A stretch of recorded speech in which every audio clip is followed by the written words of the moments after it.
Good morning, everyone. My name is Khari Diop. I'm the Community Composting Lab Manager at Truly Living Well Center for Natural Urban Agriculture in Southwest Atlanta. And today we're going to be just giving a kind of overview of composting, particularly home composting, things that you can do at your own house to help to mitigate um, the harmful gases that are produced when we put our food scraps in the trash and send them to the landfill. So I think we'll begin with just an overall discussion of what is composting. Next slide.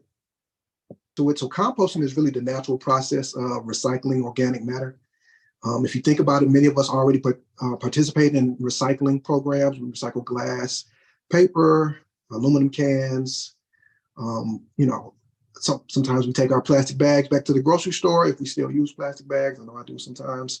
And so kind of taking that to the next level would be recycling our organics. So all of our kitchen scraps, fruits and vegetable scraps that you don't actually utilize when you're cooking, or maybe that, that bag or container of leafy greens that you forgot in the back of your refrigerator that didn't quite make it to the meal and ended up rotting. What do you do with those other than throw them into the garbage and send them away? Who knows where away is, right? Oftentimes away is a landfill. And when those things reach the landfill, they get buried. And because there is very little to no oxygen in those piles in the landfill, they produce harmful gases, particularly methane, but also carbon dioxide, which we know contributes to greenhouse gas. So again, composting is a natural process, and the end goal, the result is producing a natural fertilizer that we can utilize in our gardens or in our house plants to help our plants grow healthier and stronger and produce more beautiful blooms and more prolific fruit, things that can help enhance our health and our quality of life. So the way this works is anything that grows is going to decompose eventually. We've all seen this happen. Composting is actually where we take on the process ourselves, and it helps to actually speed it up because we're providing the perfect environment for all of the microorganisms that actually do the decomposing, the bacteria, the fungi, the micro and macro arthropods or bugs that help to break things down. We're providing a perfect space for them to actually do their work and to speed up the process. And the end result is this beautiful thing that is often called black gold that, again, we can use in our gardens and help our plants grow bigger. So next slide.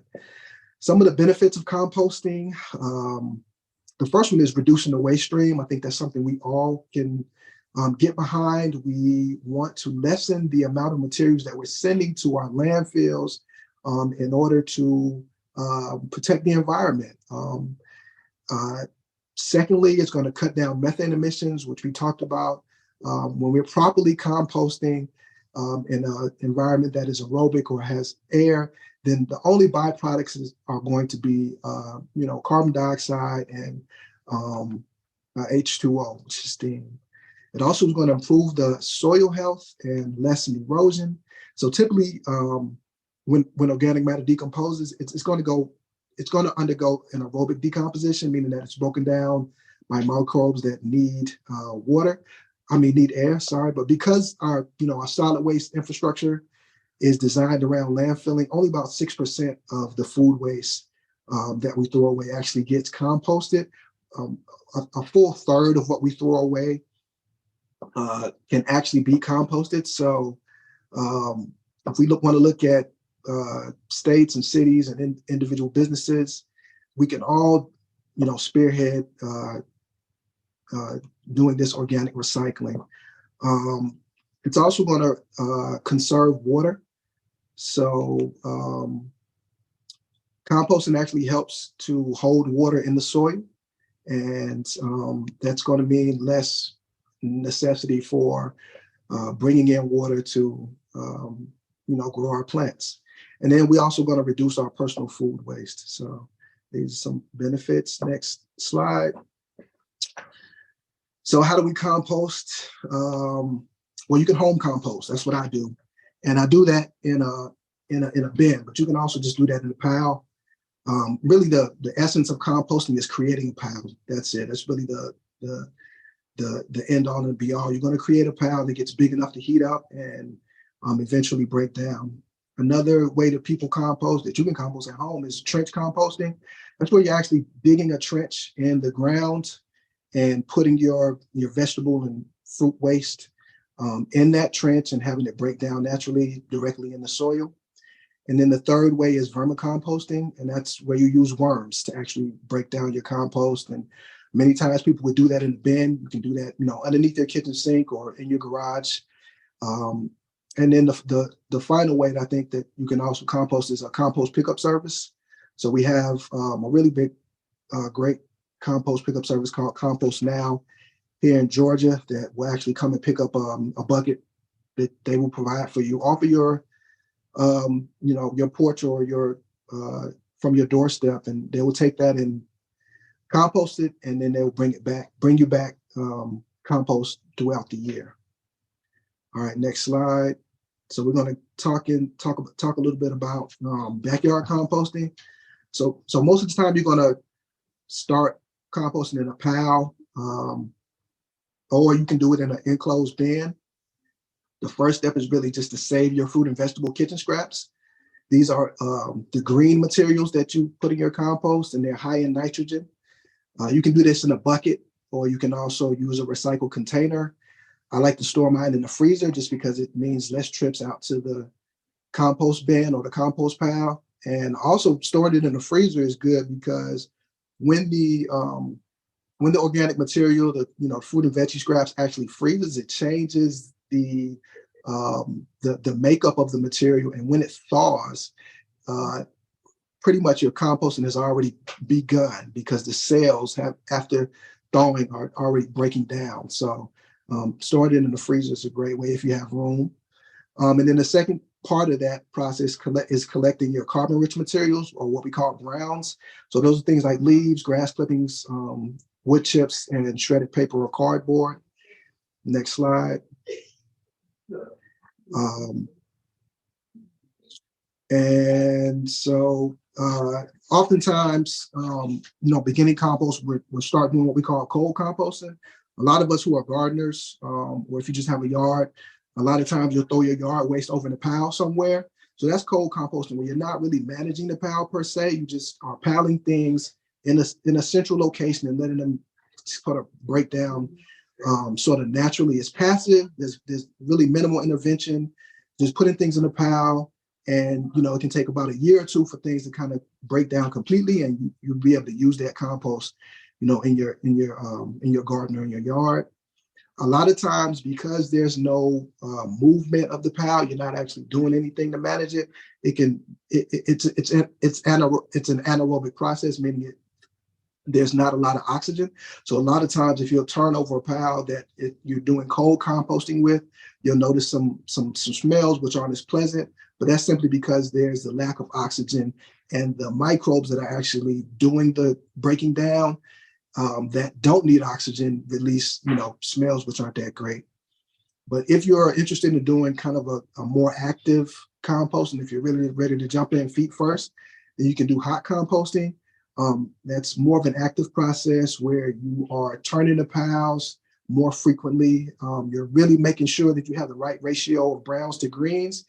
And if you do that properly, you're turning your pile every 3 to 5 days. You can have compost really in 4 weeks, but we like to say 60 to 90 days, because even once you have a finished compost or something that you would recognize as compost, you want to let that cure for another 4 weeks or so. So 60 to 90 days.